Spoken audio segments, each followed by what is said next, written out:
দেশ থেকে বিদেশ, খেলা থেকে বিনোদন, সব ধরনের খবর নিয়ে আমি মিঠু শুরু করছি নজরের দুনিয়া। লেক ভিউ হাসপাতাল, সময় অসময় সব সময় আমাদের পরিষেবা modular OT, paediatric surgery, plastic surgery, general surgery, neuro surgery, urology, gastroenterology, gynaecology, orthopaedic, ENT, chest সমস্ত অভিজ্ঞ চিকিৎসকদের দ্বারা চিকিৎসা করা হয়। সর্বোন্নত আইসিইউ, এইচডিইউ, প্যাথোলজি, সমস্ত রকমের USG, CT scan, X ray, FNAC, biopsy, tapping. শুধুমাত্র আমরাই পারি স্বল্প মূল্যে অত্যাধুনিক প্রযুক্তির চিকিৎসা। কলকাতা ও হায়দ্রাবাদের বিশেষজ্ঞ চিকিৎসকদের সুপরামর্শ, নিজস্ব ফার্মাসিতে 20% ছাড়ে ওষুধ। প্রতি রবিবার প্রসূতি মায়েদের বিনামূল্যে ইউএসজি পরিষেবা। ঠিকানা লেক ভিউ হাসপাতাল, লালদিঘি মোহনা বাসস্ট্যান্ডের পিছনে, বহরমপুর, মুর্শিদাবাদ। দিল্লিতে জঙ্গি হামলার ছক বানচাল, উদ্ধার প্রচুর অত্যাধুনিক আগ্নেয়াস্ত্র। রাজধানীকে রক্তাক্ত করার ষড়যন্ত্র। দিল্লিতে হামলার ছক বানচাল করলেন গোয়েন্দারা। মঙ্গলবার রাজধানীর বেশ কয়েকটি এলাকা থেকে উদ্ধার হয়েছে প্রচুর অত্যাধুনিক আগ্নেয়াস্ত্র, যা বড় ধরনের হামলার উদ্দেশ্যে বিভিন্ন জায়গায় পৌঁছে দেওয়ার পরিকল্পনা ছিল বলে অনুমান করা হচ্ছে। সূত্রের খবর, এই ষড়যন্ত্রের নেপথ্যে পাক মদতপৃষ্ট জঙ্গিদের হাত রয়েছে। তদন্তকারীদের একটি সূত্রের খবর, এদিন সকালে মোট 18টি অত্যাধুনিক আগ্নেয়াস্ত্র উদ্ধার করেন নিরাপত্তা কর্মীরা। ঘটনায় গ্রেপ্তার করা হয়েছে 9 জনকে। তাদের কাছ থেকে বাজেয়াপ্ত করা হয়েছে আগ্নেয়াস্ত্রগুলি। জানা যাচ্ছে, আগ্নেয়াস্ত্রগুলি প্রথমে বিহারের মুঙ্গেরে পাচারের পরিকল্পনা ছিল তাদের। তারপর বিভিন্ন অস্ত্র কারবারি চক্রের মাধ্যমে সেগুলি দেশের বিভিন্ন রাজ্যে ছড়িয়ে দেওয়ার পরিকল্পনা চলছিল।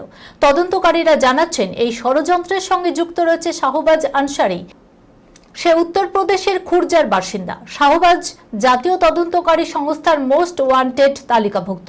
সে সিধু মুনসওয়ালা হত্যাকাণ্ডের অন্যতম অভিযুক্ত। এই চক্রের সঙ্গে আর কেউ জড়িত রয়েছে কিনা তার খোঁজ চলছে। বাংলায় ভোট শেষ হলেই বাড়বে তেলের দাম, দেশজুড়ে আশঙ্কার মধ্যে মুখ খুলল মোদী সরকার। 4 রাজ্য এবং 1 কেন্দ্রশাসিত অঞ্চলের বিধানসভা নির্বাচন একেবারে শেষ ধাপে। বুধবার পশ্চিমবঙ্গে দ্বিতীয় দফার বিধানসভা নির্বাচন। তারপরেই চচ্চড়িয়ে তেল, গ্যাস এবং অন্যান্য জ্বালানির দাম বাড়বে বলে আশঙ্কায় ভুগছেন দেশবাসী। বেশ কয়েকটি জায়গায় পেট্রোল মজুত করে রাখতে শুরু করেছে প্যানিক বাইনিং। এহেন পরিস্থিতিতে তেলের দাম বাড়া নিয়ে মুখ খুললেও মোদী সরকার। আমজনতার উদ্দেশ্যে কেন্দ্রের বার্তা, গুজবে কান দেবেন না। মধ্যপ্রাচ্যে যুদ্ধ, হরমুজ প্রণালীতে অবরোধ ইত্যাদি নানান কারণে গত 1 মাসেরও বেশি সময় ধরে বারবার জ্বালানি সংকটের পরিস্থিতি তৈরি হয়েছে দেশ জুড়ে। কখনো খবর ছড়িয়েছে এনার্জি লকডাউনের, কখনো তেল গ্যাসের দাম বাড়ার খবর ছড়িয়েছে। আমজনতার একটা বিরাট অংশের আশঙ্কা, বিধানসভা নির্বাচনের পাট চুকলেই দেশ জুড়ে পেট্রোল এবং অন্যান্য জ্বালানির দাম বেড়ে যাবে। বুধবারের আগে পর্যাপ্ত পরিমাণ পেট্রোল মজুত করতে দেশের একাধিক প্রান্তে বেড়েছে প্যানিক বাইং। মূলত অন্ধ্রপ্রদেশে ভিড় বাড়ছে পেট্রোল পাম্পে। প্রায় 33% বেড়েছে পেট্রোলের চাহিদা। প্যানিক বাইং এর খবর প্রকাশ্যে আসতেই মুখ খুলেছে মোদী সরকার। পেট্রোলিয়াম এবং প্রাকৃতিক গ্যাস মন্ত্রকের জয়েন্ট সেক্রেটারি সুজাতা শর্মা বলেন, বেশ কিছু জায়গায় প্যানিক বাইং চলছে বলে খবর পেয়েছি। আমরা রাজ্য সরকারগুলির সঙ্গে যোগাযোগ রাখছি। পেট্রোল ডিজেলের দাম বাড়ানো নিয়ে এখনো কোনো পরিকল্পনা নেই। জাপানের এক সুন্দরী যা শুরু করেছেন তা শুনলে আপনার চক্ষু চড়কগাছ হতে বাধ্য। সুগন্ধি নয়, তার ভক্তরা মজেছেন প্রিয় তারকার বগলের গন্ধ শোকার জন্য। বগল শুকলেই লাখ লাখ টাকা আয়। দুনিয়া বড়ই বিচিত্র। কেউ টাকা খরচ করে পারফিউম কেনেন বগলের দুর্গন্ধ দূর করতে, আবার কেউ নাকি টাকা খরচ করে বগলের গন্ধ শুকতে দৌড়য়। এমনই ঘটনা ঘটেছে জাপানে। জাপানের এক সুন্দরী যা শুরু করেছেন তা শুনলে আপনার চক্ষু চড়ক গাছ হতে বাধ্য। সুগন্ধি নয়, তার ভক্তরা মজেছেন প্রিয় তারকার বগলের গন্ধ শোকার জন্য। আগে হ্যাঁ, ঠিকই শুনেছেন। জাপানি এক পপ আইডল তার অনুগামীদের জন্য এমনই এক আজব সুযোগ করে দিয়েছেন, যা দেখে তাজ্জব গোটা নেট দুনিয়া। জাপানের হোংশু দ্বীপের ওয়াকায়ামা এলাকার পরিচিত মুখ হারি মাতসুমোটা। সোশ্যাল মিডিয়ায় তার ভক্ত সংখ্যা 4 লক্ষ ছাড়িয়েছে।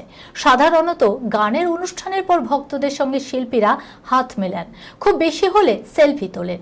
কিন্তু হ্যারি হাঁটলেন উল্টো পথে। তিনি শুরু করলেন আর্মপিট স্নিফিং বা বগল শুকতে দেওয়ার পরিষেবা, অর্থাৎ টাকা দিলেই ভক্তরা কাছ থেকে তার বগলের গন্ধ শোকার সুযোগ পাবেন। আর এই খবর চাউর হতেই শুরু হয়েছে তুমুল বিতর্ক। সম্প্রতি নেট দুনিয়ায় একটি ভিডিও ভাইরাল হয়েছে। সেখানে দেখা যাচ্ছে এক অল্প বয়স্ক অনুরাগী হাড়ির সামনে এসে ছোট বাচ্চার মতো আবদার জুড়েছেন। শটাং হাড়ির বগলের কাছে নাক নিয়ে গিয়ে ঘ্রাণ নিচ্ছেন। নায়িকাদের সঙ্গে দুষ্টুমির শাস্তি, জ্যাকলিনের কোন শর্তে লাল হিল পরে মঞ্চে উদ্দাম নাচ অক্ষয়ের? দেখুন, সাধারণ মানুষ হোক বা সেলিব্রিটি, জীবনের অর্ধেকটা সময় কেটে যায় কর্মক্ষেত্রে। সহকর্মীদের সঙ্গে হাসি আনন্দ করেই হয় দিন গুজরান। ঝা চকচকে কর্পোরেট অফিস কালচার হোক বা সরকারি চাকরিজীবী, সকলের জীবনের ধারাবাহিকতা কম বেশি একই রকম। বাদ যায় না রূপলী দুনিয়ার সেলিব্রিটিরাও। সম্প্রতি এক রিয়ালিটি গেম শোয়ের মঞ্চে উঠে এলো সেই রকমই এক মজার মুহূর্ত। গ্র্যান্ড ফিনালেতে সঞ্চালকের ভূমিকায় ছিলেন অক্ষয় কুমার। আর সেই ভরা মঞ্চে সকলের সামনে লাল হিল পরে পাক্কা 1 মিনিট নাচতে হলো বলিউডের খিলাড়িকে। তারপরই সমাজ মাধ্যমে ঝড়ের গতিতে ভাইরাল সেই মুহূর্ত। হাই হিল পরে লাল পরি গানে অক্ষয় কুমারের উদ্দাম নাচ দেখে তাজ্জব জ্যাকলিন, ভূমি পেডনেকর সহ ফারাক খান। আর এই চ্যালেঞ্জ কে ছুড়েছেন জানেন? তিনি আর কেউ নন, তিনি কিক নায়িকা জ্যাকলিন। অক্ষয়ের বিরুদ্ধে গুরুতর অভিযোগ ভূমি আর জ্যাকলিনের। নায়িকাদের সঙ্গে সব সময় মজা করেন অক্ষয়, তাই শাস্তি স্বরূপ লাল হিল পরে নাচের চ্যালেঞ্জ দেয় জ্যাকলিন। এখানেই শেষ নয়, শর্ত অনুযায়ী 1 মিনিট হাই হিল পরে নাচতে হবে। যদি মাঝপথে থেমে যায় তাহলে জ্যাকলিনের অ্যাকাউন্টে দিতে হবে 1 লক্ষ টাকা। এই খবরের সঙ্গে শেষ করলাম আজকে নজরে দুনিয়া। আপনারা দেখছেন টিভি 24 বাংলা, সংবাদ বিনোদন সারাদিন সারাক্ষণ।